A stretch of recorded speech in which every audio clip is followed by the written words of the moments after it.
You better be that guy. I don't want to get into a position where I'm in a Dak Prescott hole and I'm sitting here doing this. Well, wait a minute here. I got buyer's remorse. Why would I want buyer's remorse? I want to feel comfortable about the decision that I make when I put that money down on paper. And when I'm giving that kid a contract, I want to feel just as good as I did the day we signed it at the very end of that deal over 3 years. I want to feel good about that.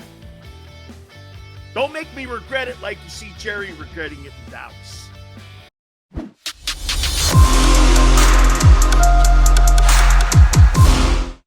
What are your expectations this year? Just throw a number at me on how many passing yards you think he's going to have. Okay? Just give me a number on what you think you're going to see with Jalen Hurts this coming year. Realistically, Tone, right. A number that you realistically think that Jalen's going to throw for this year. You guys can jump aboard here too, by the way. Okay, you tell me what you think, because I got a topic here, but I'm going to, GT says 4,000, okay? What's realistic? Tone, give me a realistic number. All of you, a realistic number. 3,800, 28 touchdowns, says Jeff. Jeremiah, 3,500 to 3,600. What up, Forte? Appreciate it. My boy Tone stepping in for Xander today. 3,750, 25 touchdowns, 8 rushing touchdowns. Actually, we have some common sense being said here a little bit. Okay? You guys out of the gate here. Wait a minute. Hey, Jones, this is not shadeful talk here today. This is going to be a comparison that I'm going to make to a guy who's going to get $235 million. Okay? GT, 4,000, 30 touchdowns, 12 interceptions. Jesse, 4,100. Nate, let's go. All right. Smile says 3,900, 24 TDs, 20 picks. Ooh, that's a lot. A better completion percentage. Okay. Dion says 4,100. Okay. 4,235 touchdowns, 7 interceptions. Let me go to your history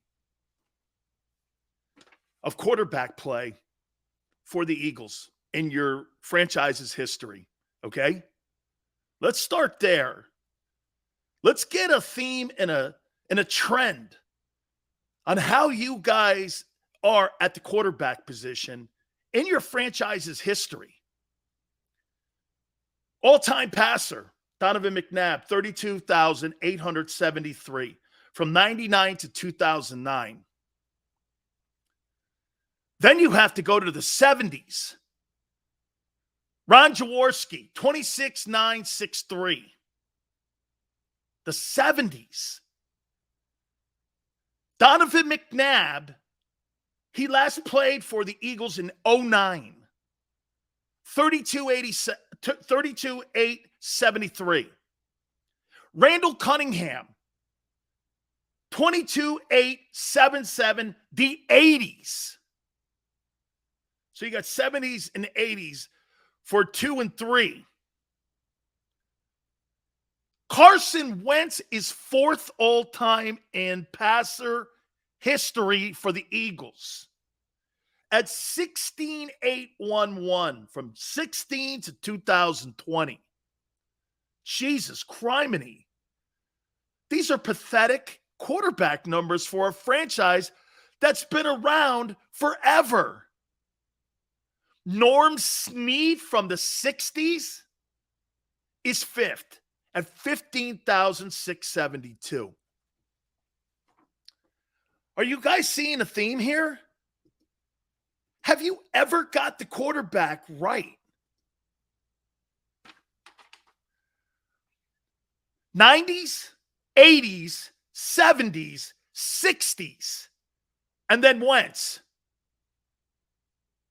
are your top 5 guys.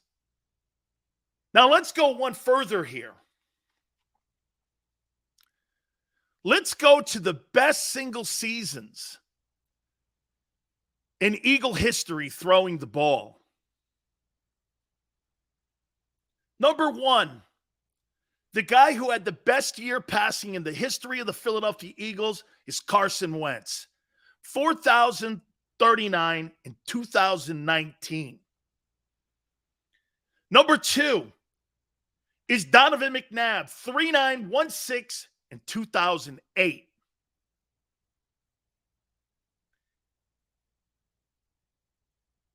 Number 3, McNabb again, 3875, 2004.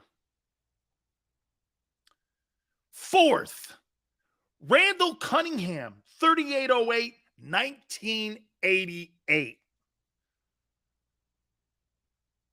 And then the 5th best single season year in Eagle history is by Wentz again, 3782 in 2016. Wentz and McNabb own 2 spots in the top 5 for single season passing yards. Okay? And Randall's the other guy. You think this kid is going to throw for 4,200 yards? When the history of your franchise doesn't say that, and these guys were far better players. Where in the world are you getting? Now, the extra game, okay, that matters. I agreed. The game offensively is different. Would McNabb have a bunch of 4,000 passing yards on his resume if he played it? Probably. You're talking, your franchise has never done what here, my point is, your franchise has never done what you're going to ask Jalen to do this year. And then when you hear other people talking about Hurts, you say this, don't compare him to Justin Herbert because he's not that kind of guy. Well, if I'm going to pay you $45 million, you better be that guy. You better be that guy. I don't want to get into a position where I'm in a Dak Prescott hole and I'm sitting here doing this. Well, wait a minute here. I got buyer's remorse. Why would I want buyer's remorse? I want to feel comfortable about the decision that I make when I put that money down on paper. And when I'm giving that kid a contract, I want to feel just as good as I did the day we signed it at the very end of that deal over 3 years. I want to feel good about that. Don't make me regret it like you see Jerry regretting it in Dallas. You guys don't have the history for that, but you're going to overnight change the identity of the Eagle organization with Jalen Hurts. Do you really believe in your heart, of all the men that I mentioned, Hurts is the guy to change the culture in Philly? Do you believe that? Silz up to it. W2, I'm asking you the question. You haven't done it. And by the way, I'm going to get to the topic here. You guys believe, out of all these names, Jalen is the deliverer. He's the guy. Interesting. Very interesting. Hurts gets MVP. Hurts gets 4,200, 4,378. Steven goes, Hurts didn't change Alabama. Alabama had Tua take over. Then he went to Oklahoma. Great O-line, way better receivers. What does that have to do with the quarterback? GT goes, yes. And Hurts we trust? Okay. Hey, on July 1st, GT, you're right. You have that autonomy to say that. You're damn right. No one knows right now. Absolutely. 100% correct. 100% correct. Deep pass is very important this year. I think he will do it. Daniel, very cool. By the way, brand new folks coming to the show, please hit the like button. Thank you. That's half the equation to yardage. I believe the Eagles will try, and there will be a lot of interceptions, just like the playoff game. The Bucs D had 2 picks in that football game. I think there is going to be a lot more turnovers because you're going to be doing things that you've not ever done in your history. W2 says, Hurts ain't throwing for 4K. 17 games? How about this? Do we agree, W2? He's got to be pretty close to that to keep that gig. Now, let me throw the topic at you here. And we kind of broached it yesterday. Chris was throwing stats out when it came to Lamar Jackson. Do you think Jalen Hurts can become the next Lamar Jackson? Yes or no? Do you see Jalen as the next Lamar? Do you think he will have the same accuracy of Lamar? Do you think he will be as elusive as Lamar? Do you think he is going to be in that conversation? Because if he is, then he is in a room for he's going to get paid, and they are going to drop a bag of money on that desk for him. Davey Boy says no. W2 says he better. I thought we established that. I don't think we did. Did you see that new spin? Hey, Silz, what's up, Michael? Appreciate you coming aboard. Anything is possible, but proof is in the pudding. Smaller Cam Newton? So you think he's got MVP capabilities in his arsenal where he could turn out to be a most valuable player? I would traditionally say no, but Matt Castle, he never played it down at Southern Cal. He went on to win a division title in Kansas City, and he won 11 ball games as a starter when Brady got injured in New England. I see Hurts growing like Vic or McNabb. Wow. I just don't envision and see what you guys see when you put the talent level next to one another and you see McNabb and you see Hurts and you see the same guy. I don't see that. McNabb tried to win games throwing the rock. Jalen wins games running the rock. I just don't. And to be fair, I think Lamar tries to win games as close to being as balanced he possibly can. But I think even he relies on running the ball a lot. And I think that's why fundamentally Steve Biscotti, the owner of the Ravens, and everyone in the building is sitting there going, do we give this guy a 5-year guaranteed contract, or should it be a 3-year guaranteed contract of $45 million? He's going to get paid $45 million. The question is length.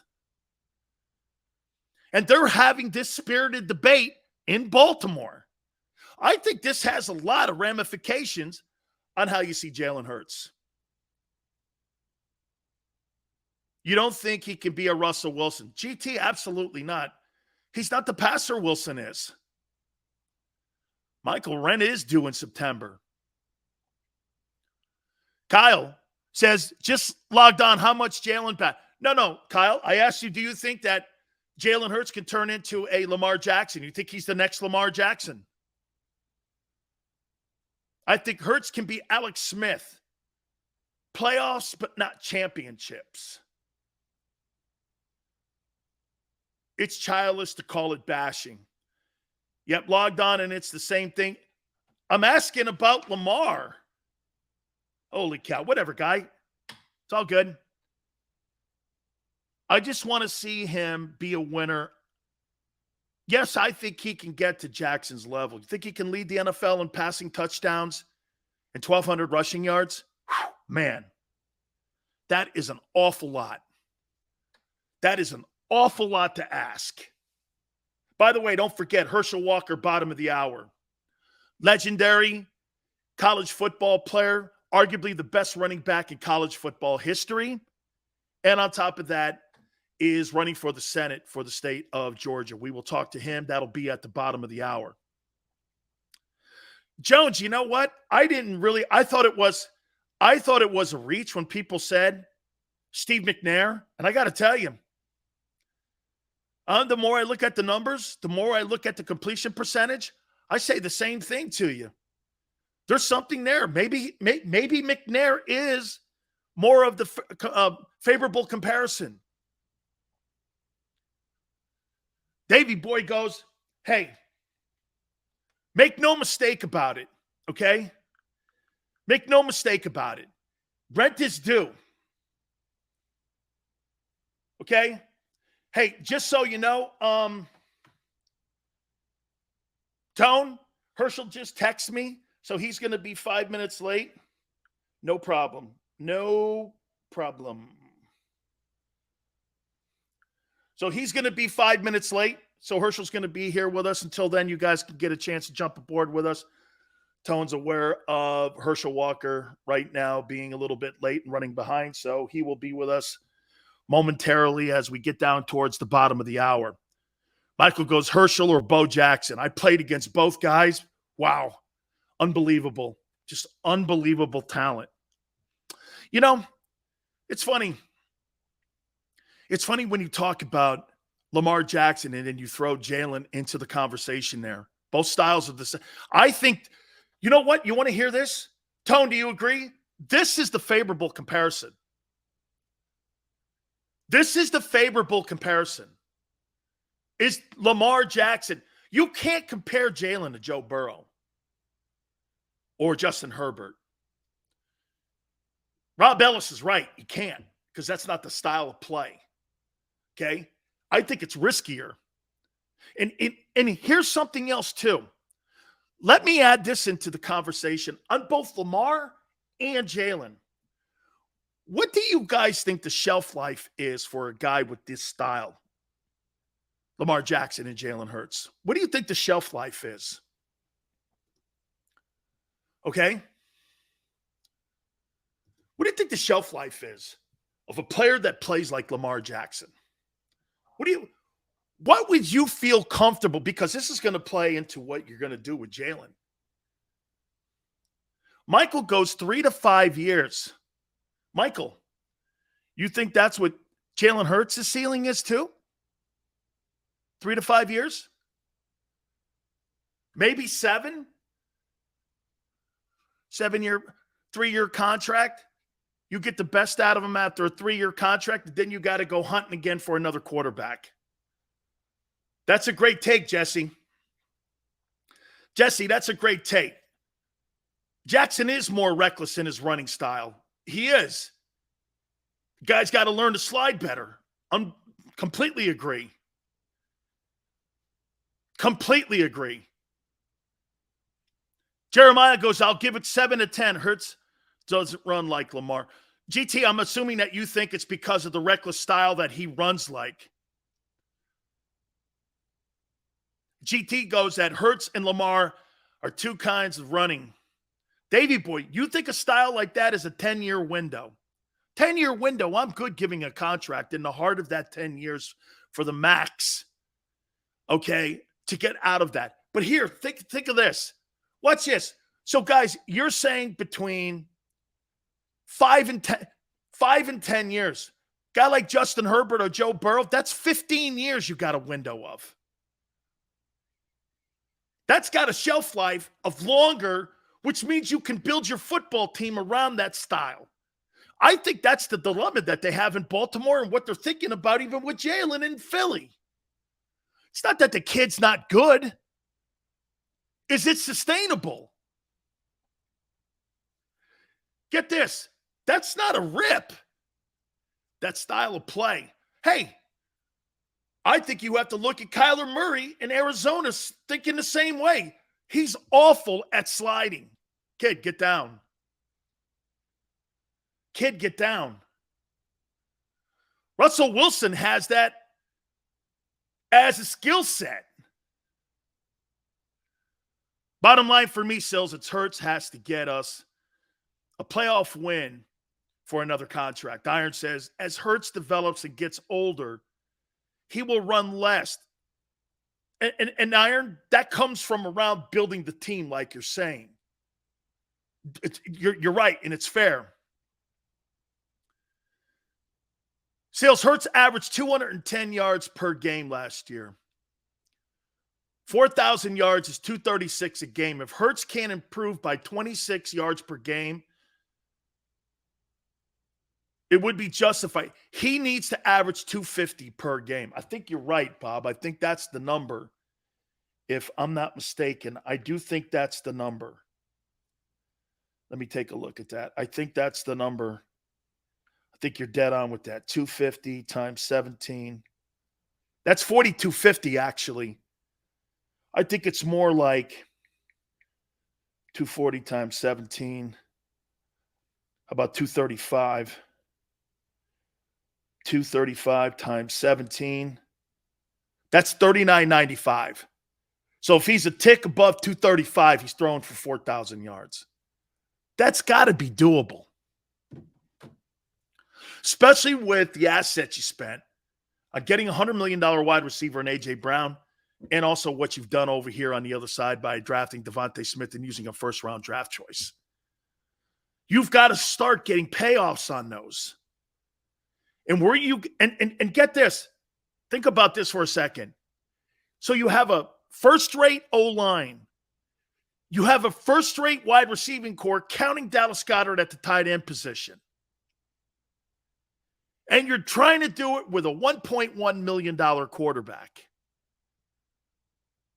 who's trying to prove that he is a guy who belongs in the league.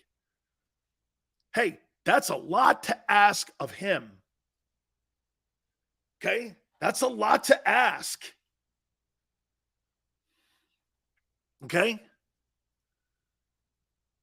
260 per game times 61 missed for a reason of injury. Average 235? No way. Wise guy. You can't average 236, 237 in today's NFL when every rule on the planet is set up for you. I don't know really what we're talking about then. Okay? And like I said, the reason that I started with this is because I want you guys to see what the Eagles are attempting in 2022. They're basically trying to recreate, okay? They're basically trying to recreate the entire system and the way that they do business. Okay? Like I said, look at this. 4,039 yards. Best passing year in Eagle history. Okay? Look at this. Next is McNabb at 39.16. McNabb again at 38.75. Randall at 38.08, 1988. And then Wentz at 37.82. I mean, guys, they're attempting to change the football team overnight. It's not what you guys have done. Are they capable? And let me ask you something, and this goes into Nick Sirianni. The things that you're trying to accomplish that you've never done in Eagle history, why would you hire a coach that's a first-time head coach to take the Eagles through this transformation? Is this more on Howie or the coach? Don't you think it would have been more prudent for the Eagles to have hired somebody that has gone through a transformation of going from a football? That's the problem in Chicago. You know, I keep telling you guys that I think Justin Fields sucks, and I think Justin Fields is never going to be a football player in the NFL. Maybe that's Chicago killing him. Maybe that's Chicago and their inability to develop quarterbacks. I don't know what's a worse place, Chicago or the New York Jets, if you're a quarterback. You go to those two places, you go to die there. You go there to have your career ended if you go to those two places. So I don't know if Zach Wilson in New York or Justin Fields sucks. I don't know. All I know is this. Their development process over the last 40 years has been terrible. Chad Pennington in New York. And who? Jay Cutler in Chicago? Not really a ringing endorsement in any way. It's not really a ringing endorsement. Tone goes this question. Is it fair to say Philly has struggled developing quarterbacks as well? Absolutely. Hey, I'll say this to you, Tone. The two positions that Howie Roseman has struggled the most at has been quarterback and wide receiver. Quarterback and wide receiver have been a problem in identifying the talent on those two positions. You got it wrong with Wentz. You in theory, you hired a guy in Foles who's pretty decent, but everywhere he goes, he craps the bed. I mean, and if you want a really top flight wideout, you bring T.O. and A.J. Brown in. If Hurts can average 250, Brown and Smitty should have 1,000. So you think they're going to have 2,000-yard wide receivers in your team's history? Wow, man. Boy, there are enormous expectations for Jalen. You know what? And all kidding aside, boy, you guys are expecting this more so than me. Eastside Monster, what is up, brother? Jalen Reagor at 33 catches, 299. A.J. Brown should triple those numbers. I think the Bears are worse than the Jets for QB development. Joseph, they've been brutal. And even Rex Ryan, who did some things by getting that team to the AFC Championship, you would even make this conversation. Well, I'll tell you what, he did it without a quarterback. Mark Sanchez stunk. He was decent, not great, okay. Here we are again talking about that same conversation like we're talking in Philly. So, again, circling back here, can Lamar, here, I haven't answered my own question yet. Can Jalen Hurts be the next Lamar Jackson?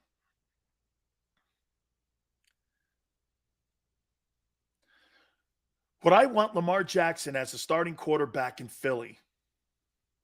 Would you want Lamar Jackson as a starting quarterback in Philly?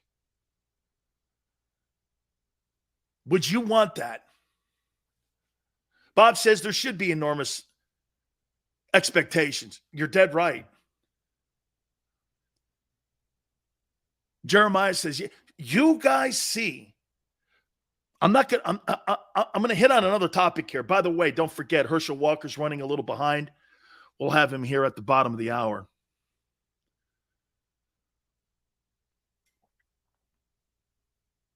I love that question. Sean, you think there's a better chance of 2,000-yard receivers or Jalen throwing for 4,000 yards? Maybe they all go hand in hand. I don't know. Okay? Because remember, the year that, if I'm not mistaken, the year that Carson Wentz threw for 4,000 yards, there wasn't 1,000-yard receiver on the team. Am I right with that, Tone? The year Wentz threw for 4,039 in 2019, I don't think that there was a 1,000-yard receiver, wide receiver on the team. Zach Ertz may have had 1,000. I don't know if that's the case. Maybe Zach had 1,000. I'm not sure. Get this. Tone said no one had more than 500 yards. That's insane when you hear that. That's insane. When you hear that, there was nobody on that Eagle team in 2019 that had over 500 receiving yards. Oh, Zach had 1,100. Well, he's a tight end. That's kind of what we thought he had, that he had a big year. If I'm not mistaken, too, Tone, I think he had 100 catches. He may have had 100 catches, too. I think that season. That was a big – that's when everyone started looking at him. Yeah, he had 116. Lamar was winning games not many cornerbacks needed. When you look at a lot of the games where Hurts throws for a ton of yards, it was garbage time, empty calorie time. He should have huge numbers. We've never had this type of talent on offense. So you think this is the most talented offensive football team in the last 20 years? Do you? You think this is the most talented offense, talent-wise, at least on the roster? The most talented roster in the last 22 years. You think this is since 2000? Eastside Monster says yes. This is the best football program for generations of fans. Thank you, Mr. Sileo, for your perspective. Thank you for coming aboard. We really appreciate it. Thank you so much, guys. You guys are great. It's great to talk to you. Do the Eagles win the Super Bowl with Dak Prescott? With this offense and the wide receivers, I think Dak's a better passer. The great quarterbacks only average around 250 yards passing. Shows you how difficult it is to throw the ball. And what you're asking Jalen to do, to become a 4,000-yard passer, is not as easy as you think. As far as receivers, this is the most talented that we've had. Wow. Even when you had Deshaun Jackson on the team? I agree with Chris. T.O., McNabb, and Westbrook. Westbrook, to me, and I said this a couple weeks ago, or maybe a couple shows ago even, I think Brian Westbrook has been your best offensive weapon that you've had on that franchise in the last 2 decades. He can catch the ball. He can run in between the tackles. That one season he had where he had 70-some-odd catches and like 700 yards, and he had 1,300 yards rushing. My God almighty, you couldn't afford that guy today. That's Christian McCaffrey kind of stuff, but he's more durable. Brian Westbrook is a weapon. A weapon. Talented. I mean, when you can have a back like that, that's able to catch the rock out of the backfield, and you get the opportunity for you to be able to implement that. And again, part of that was also great screen game. McNabb was great in the screen game. That's something that this football team still has to develop, is getting involved in the screen game. Michael, the more you look at Westbrook and his impact that he had on the franchise, the more you look at it and you go like this. Absolutely unbelievable. Absolutely unbelievable. So, hey, unbelievable right now. Hit the like button, guys. Mulata, Dickerson, A.J. Smith, Goddard, all young and still developing. But, Sydney, you got to remember something, too. When you have a quarterback, okay, you have a quarterback that you're developing, and you have a head football coach that you're developing, okay, this could be what is going to stop this team from having the great success that I think this team is capable of having. I'm with you guys. By the way, I wanted to make sure that we came out today, and I don't want anybody, because if you really think that Lamar Jackson could become a superstar player, and I think he is a superstar player, former MVP unanimously. Also, on top of this here, you think that Jalen could be a 2.0? That's a big deal. That's a big deal. Westbrook was a beast on kick returns. Hey, Joseph, thank you so much. I appreciate it, man. Donald, again, we have a lot of fun. Quarterbacks are the main targets all the time. Okay, they're always the main targets. But as we're getting closer to July 26th, the start of training camp, now we got to start sitting here doing this. We got to start sitting here talking about reality. What are we going to see this year? You see, the thing that I don't like, what I'm hearing a little bit, when it comes to the Eagles, how much should they radically change their offense because of A.J. Brown and Devontae? That's a question that the head coach, the new play caller, all have to take into consideration how much of a leap do you really want to jump over the line here just because you've got a new toy in A.J. Brown. See, to me, I think you start the game in the season the same way you finished it. Running the ball, establishing the run, creating a line of scrimmage, being dominant at the point of attack, and systematically start implementing more passes. I think that's how they did Tom Brady. And I think that's what Charlie Weiss did. And Josh McDaniels and Bill O'Brien, all the OCs that they had in New England, I thought as Brady went along, they added more of the components of the offense as they went along. That, to me, is how Brady got developed. They didn't just say this, okay, we're going to start throwing the ball 35 times and start to fit that wedge, or, you're trying to fit a peg into a square peg into a round hole. That's not going to cut it. That's absolutely not going to cut it. So let's see here. We got Herschel here a little bit. Let's see what he says. Okay. We're going to take a timeout because they don't have the link yet. I appreciate it. Everybody, do me a favor. Please hit the like button. Keep it right here on the National Football Show.